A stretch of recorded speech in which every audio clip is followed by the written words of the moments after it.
Hi, everybody.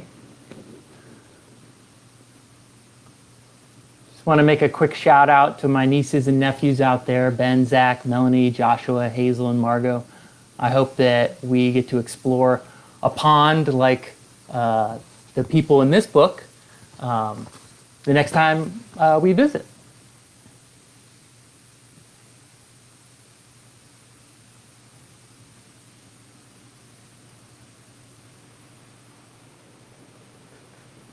And today I'll be reading Under and Over the Pond, a great book by Kate Messner with art by Christopher Silas Neal.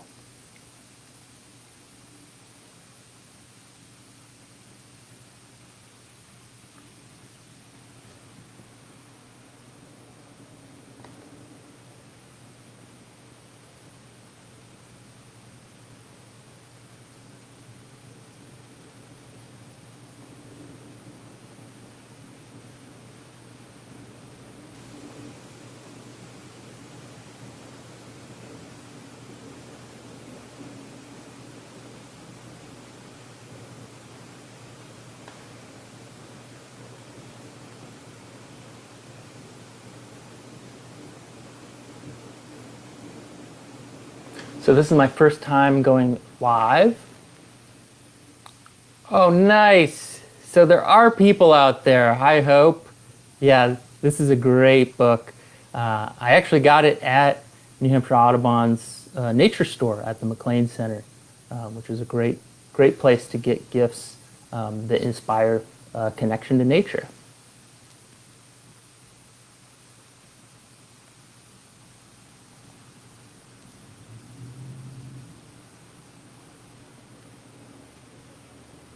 And for those of you who are watching, I'd like to invite you to think of a time where you explored a pond, maybe with your family or friends.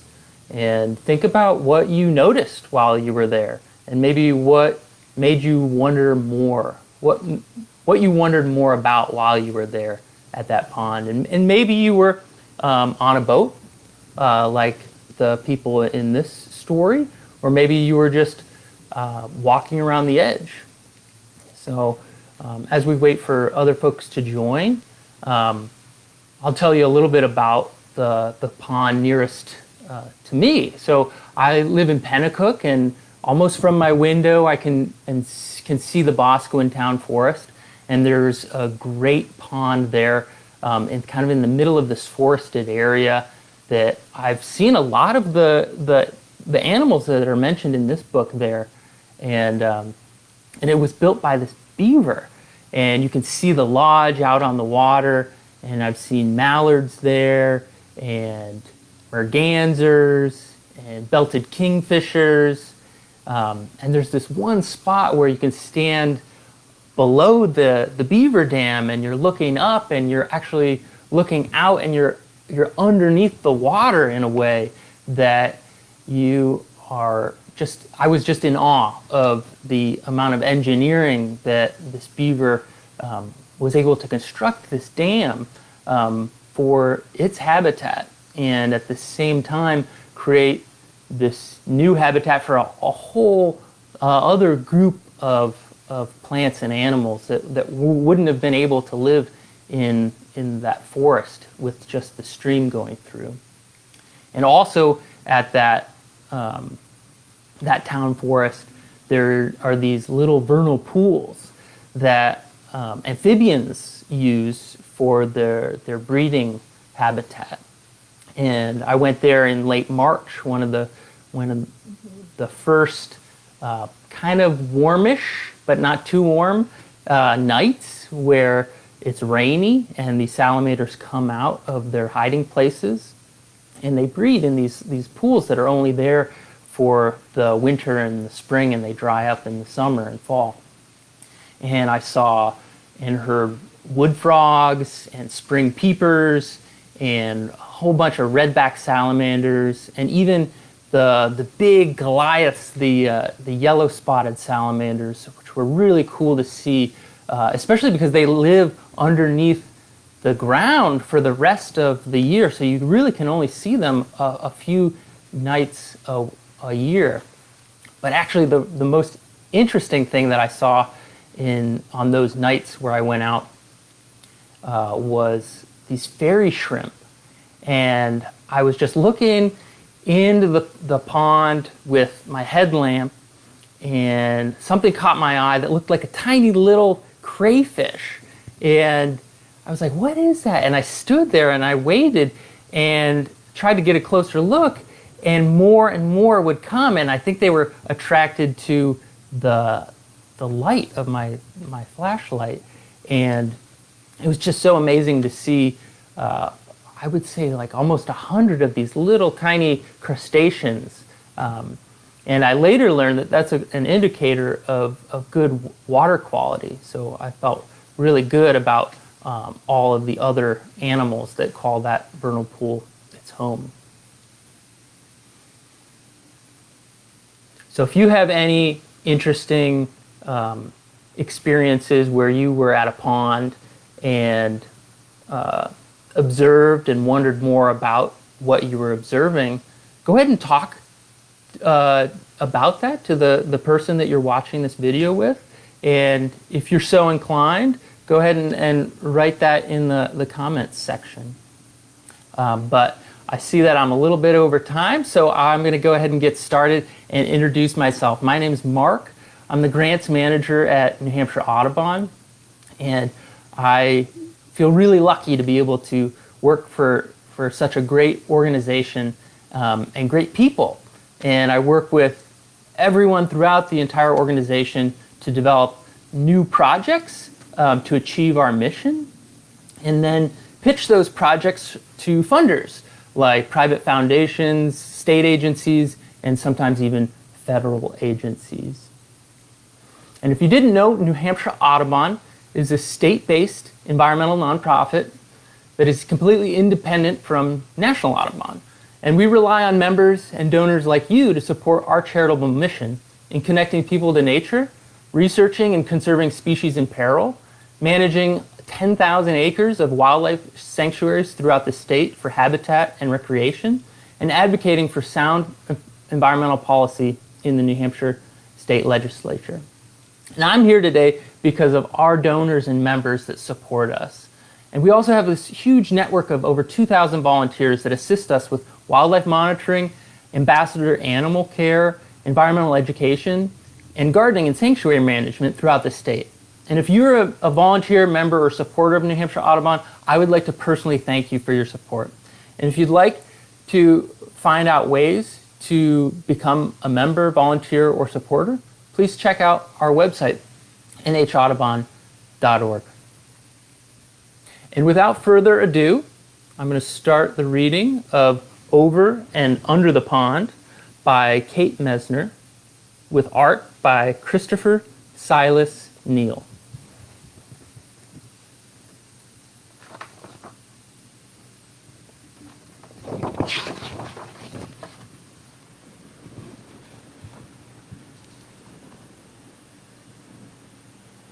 Over the pond we slide, splashing through lily pads, sweeping through reeds.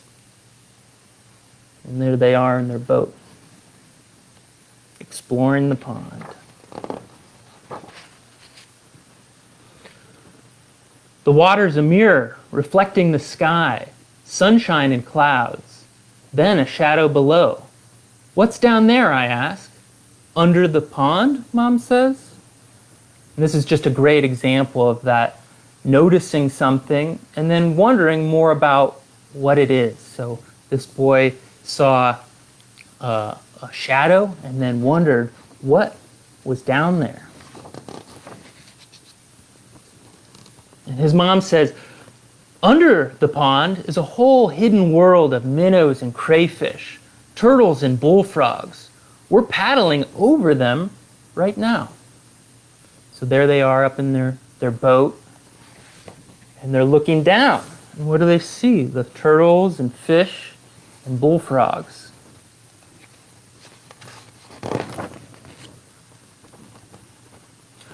Over the pond, we skim past tall rushes, whirligig beetles loop and twirl, skaters on a warm summer surface.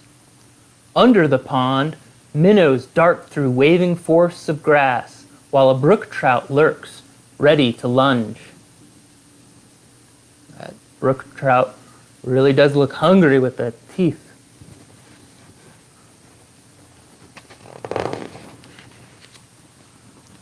Over the pond, we lift and dip and pull past a row of painted turtles on a waterlogged tree.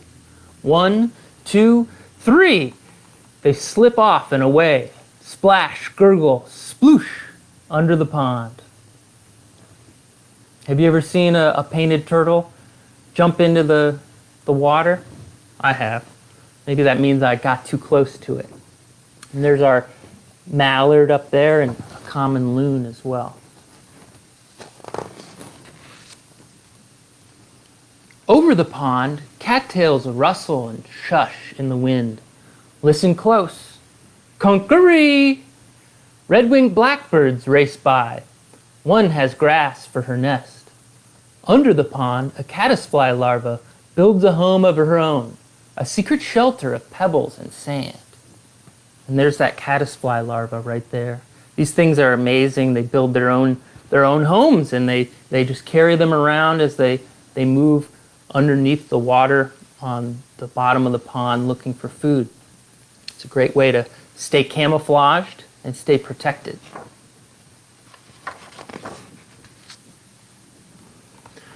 Over the pond, the shadows of trees lean out from the shore. We coast under a low-hanging branch. A moose looks up with a mouth full of water lilies. We've interrupted his lunch.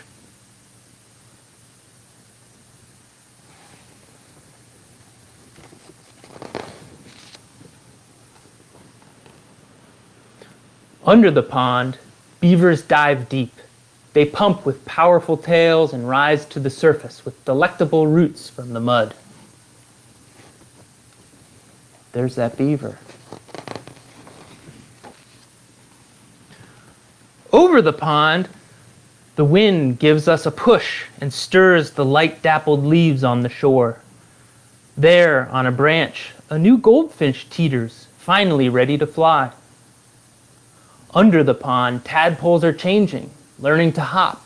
They're losing tails, growing legs, growing up. Here's that example of the metamorphosis from the tadpole to the frog at the bottom of the page.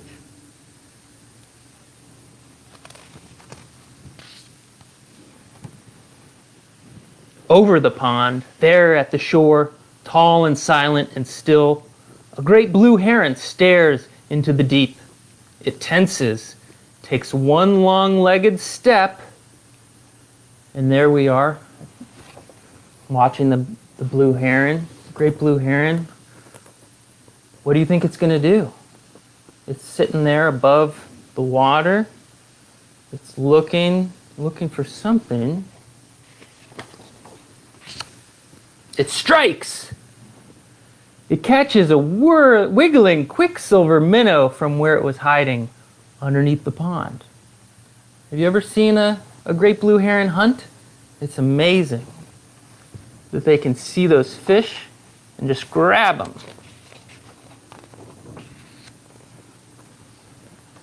Over the pond we drift, heads tipped up to the sun.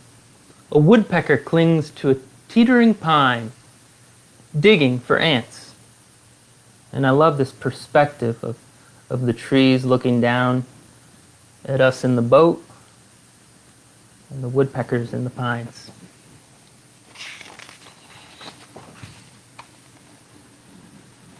Under the pond, an otter claws for freshwater mussels, looking for food again.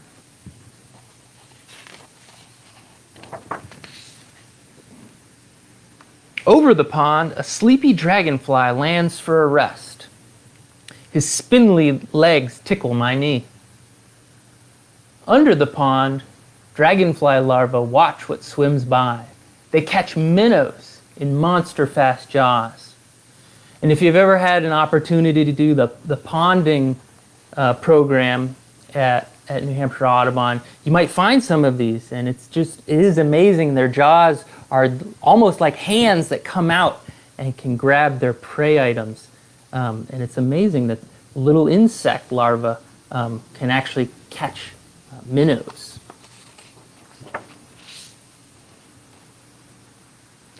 Over the pond, the shadows stretch.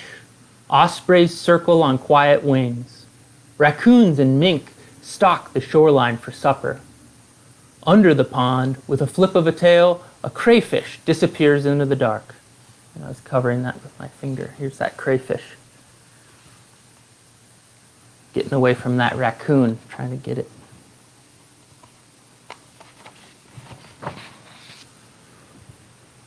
Over the pond, we head for home. We glide, swish, bump, right up onto shore. As a far-off loon calls goodnight, the sky turns from sunset to dusk to dark.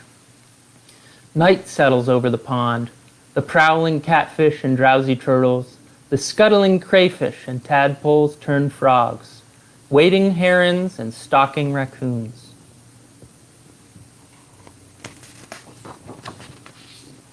And the hidden world under the pond.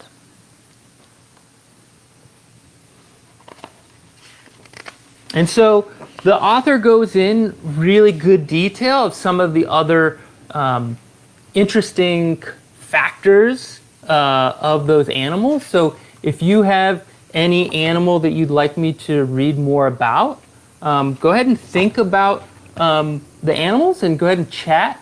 Type in the chat if you'd like me to read any more of those little paragraphs of those animals. And I'll read the author's note in the meantime. And she writes, ponds and other wetlands provide home for plants and animals around the world. A pond is one kind of ecosystem, an interconnected community of organisms that interact with one another and with their environment. If you look back through the story, you'll find many examples of those interactions, from the blackbird gathering grass for her nest to the many animals eating plants and other animals as part of the food chain. In a pond ecosystem, producers like plants and plankton make their own food using sunlight, water, carbon dioxide from the air, and nutrients from the soil or water. Herbivores, like the fish, birds, beavers, and moose in the story, get their energy from eating plants. Carnivores, like the great blue heron, otter, and raccoon, eat both plants and animals. At the bottom of the pond are decomposers, bacteria and fungi that break down dead and decayed plants and animals to return nutrients to the soil so the cycle can start all over again. Sometimes ecosystems are threatened by pollution or loss of habitat, but when things are going well, every organism has a job to do, and together they keep the pond healthy. And we at New Hampshire Audubon protect those places and keep ponds all over New Hampshire healthy. And I'd like to just share one of these paragraphs of the animals because I mentioned the beaver at the very beginning of this live stream, and they were also highlighted here. And she writes, beavers form the building crews of the wetland world. When they can't find a suitable home in a river, lake, or pond, they'll just make one. Beavers use their powerful jaws to take down trees. They block streams with tree trunks, branches, and mud to create the ponds they love. Beavers also use sticks and mud to build their lodges, homes with secret underwater entrances. And like I said, she goes on and I can't recommend this book enough. Just for the great content, the beautiful artwork, Over and Under the Pond by Kate Messner with art by Christopher Silas Neal. And so thank you so much for tuning in this morning and listening to this book and thinking about your own times exploring ponds with me. And I'd like to just thank the members and donors of New Hampshire Audubon for making this programming and all of our live stream programming possible. If you'd like to become a member to support this type of programming or other parts of our conservation mission in New Hampshire, please visit our website nhaudubon.org to find out how. And just one final note, getting into summer, we do have openings available in our new backyard summer camp that starts just next week. And I know our education staff has been working really hard on creating experiences that engage young people in the outdoors and exploration of their own backyards. Also, I want to mention that we have a webinar lecture series that is starting. The first one is June 30th, and that's part of our Red Barn speaker series. And that's going totally virtual, and it has really great topics. And they're on Tuesday evenings from 7 p.m. to 8:15 p.m. And some of the topics include climate change in New Hampshire, the state of New Hampshire birds, bats and the white-nose syndrome, as well as wildlife photography, exploration, and tips. And our other speaker series that will be on a webinar is all about pollinators, and that's being developed now, so stay tuned for that registration link on our social media and in our weekly email newsletter. So again, my name's Marc from the New Hampshire Audubon, and I just want to thank you for tuning in and joining me for this morning's story time. Thanks.